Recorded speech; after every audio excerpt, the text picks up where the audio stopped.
Assalamu alaikum everyone. Fabric structure analysis for textile design instructor e-learning প্ল্যাটফর্মের এই special কোর্সের আজকের ডিজাইন ওয়ার্ডের ডাবল ক্লথ ডিজাইন। তো ওয়ার্ডের ডাবল ক্লথ ডিজাইন দুই ধরনের হয়, একটা ওয়ার্ক ওয়ার্ডের ডাবল ক্লথ ডিজাইন, একটা ওয়েবড ওয়ার্ডের ডাবল ক্লথ ডিজাইন।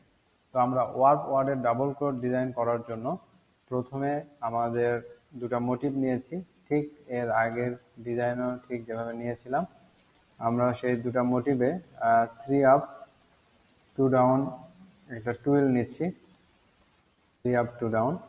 সেক্ষেত্রে আমাদের পরের মোটিভটাতে আমরা অন্য চিহ্ন দিতে পারি। আমরা এখান থেকে একটা চিহ্ন নিয়ে নিচ্ছি, যে এটাতেও সেম 3 আপ 2 ডাউন নিচ্ছি, 3 up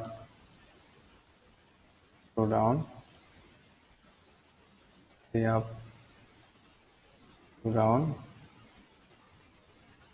3 up 2 down, 3 up 2 down, এভাবে।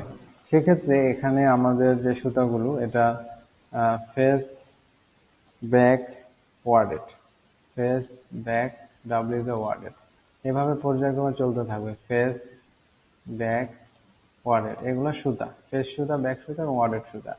ফেস ব্যাক ওয়ার্ডেড, অর্থাৎ আমরা যে মোটিভ নিয়েছি, মোটিভের 3 গুণ হবে ডিজাইনের টানা। টানা সুতা মোটিভে ছিল 5, তাহলে 5-এর 3 গুণ হবে 15, আর পরেন সুতা হবে দ্বিগুণ, অর্থাৎ 5-এর পরেন সুতা আছে 5, তাহলে দ্বিগুণ হবে 10।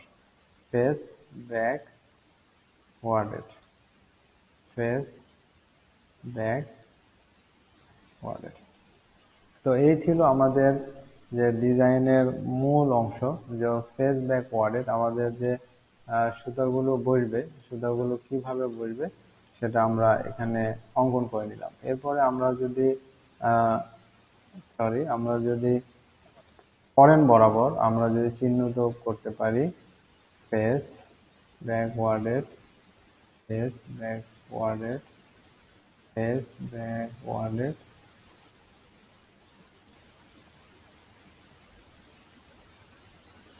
1 2 3 ফেস ব্যাক ওয়ার্ডেড। আচ্ছা, আমাদের এখানে 10টা ঘর হবে, 1 2 3 4 5 6 7 8 9 10। তো এক্ষেত্রে আমাদের যেহেতু টানা সুতা কয়টা ছিল, 10, তাহলে আমাদের এখানে ফেস আর ব্যাক হবে। এখানে ফেস ফেস ফেস ফেস এবং ফেস, দেখেন আমাদের 5টা সুতা। তো এই ছিল আমাদের ফেস ব্যাক ওয়ার্ডেড। সেক্ষেত্রে আমরা যদি ফেসের সুতা ফেসে বসাতে চাই, তাহলে ঠিক এভাবে আগের ডিজাইনের মতো আমরা ফেসের সুতা ফেসে বসায় দিচ্ছি। ফেসের সুতা আমরা ঠিক ফেসে বসায় দিচ্ছি, ফেস সুতা, অর্থাৎ ডিজাইনের যে সূত্র অনুযায়ী আমরা ফেসের সুতা ফেসে অঙ্কন করে দিচ্ছি। ফেস, দেন এখানে ফেস। এরপর আমাদের যদি লাস্ট ফেসে আসি, ফেস ফেস এবং ফেস। আচ্ছা, এরপর আমাদের ব্যাকের যে সুতা ছিল, তাহলে আমরা যদি ব্যাকের সুতা নিই, ব্যাকের সুতা নিলে তাহলে আমাদের ঘর ব্যাক ব্যাক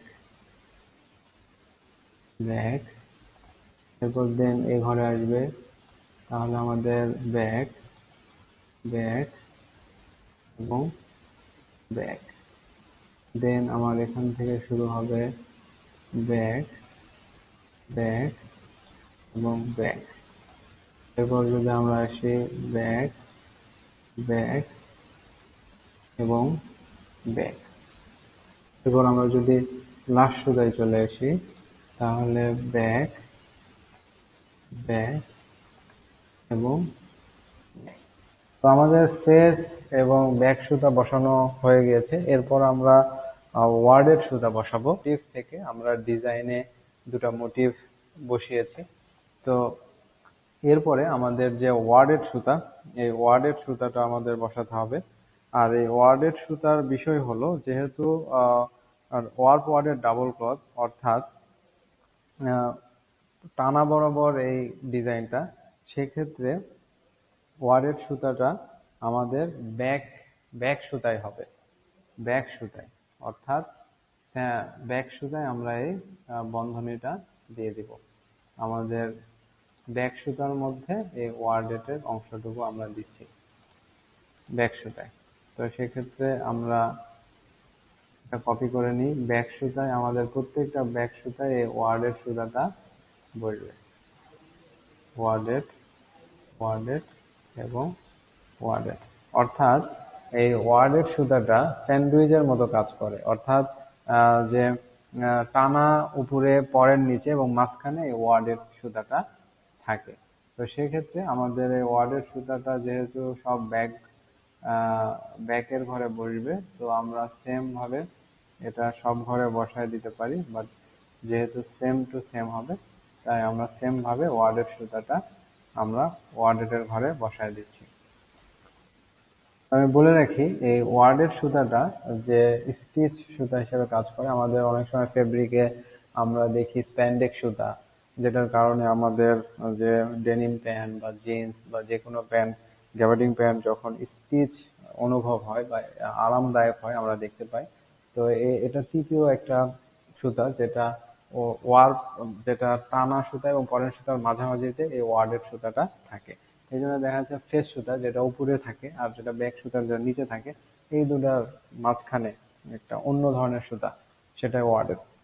তো সেক্ষেত্রে এখানে যদি আমরা স্টিচ দিতে যাই, তাহলে আমাদের স্টিচটা হবে দুই ফেসের মাঝখানে ব্যাকে স্টিচ, অর্থাৎ দুটা ফেস যেখানে থাকবে সেই দুই ফেসের মাঝখানে আমরা ব্যাকে স্টিচ দিচ্ছি। আপনারা খেয়াল করলে দেখতে পাবেন দুই ফেসের মাঝখানে আমরা ব্যাকে স্টিচ দিচ্ছি।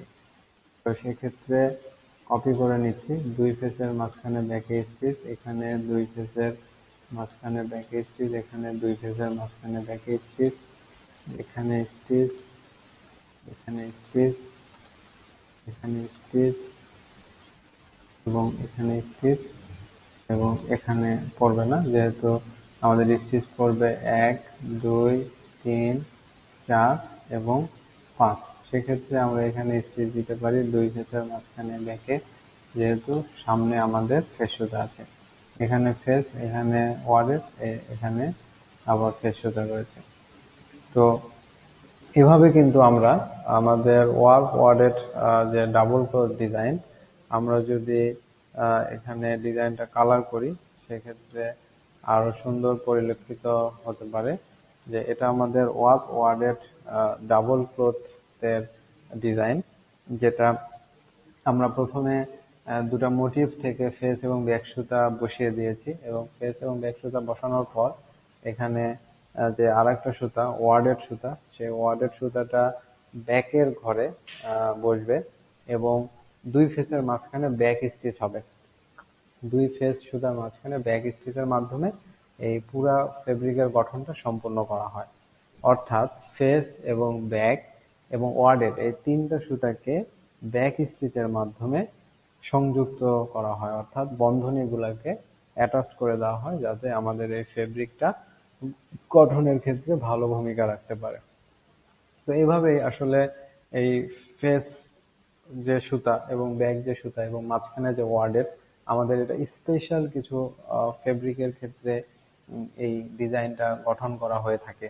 যে সব কাপড়ের ক্ষেত্রে হয়তো এটা নাও থাকতে পারে, স্পেশাল কিছু ফেব্রিকে আমরা এই ডিজাইনটা পরিলক্ষিত হয়।